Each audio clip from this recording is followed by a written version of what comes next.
from 50.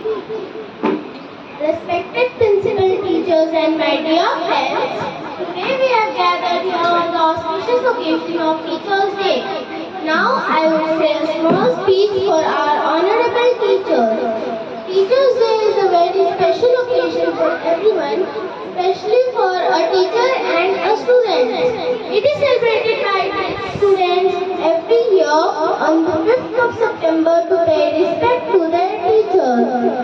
It is the birthday anniversary of Dr. Krishnan, who was a great teacher, philosopher and president of India.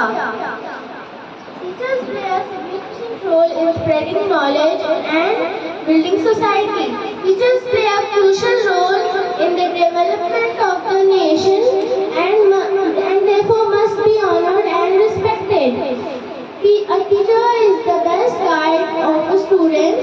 A teacher can be the best friend, can be a good leader and a great motivational in one's life. Teaching is a very noble profession.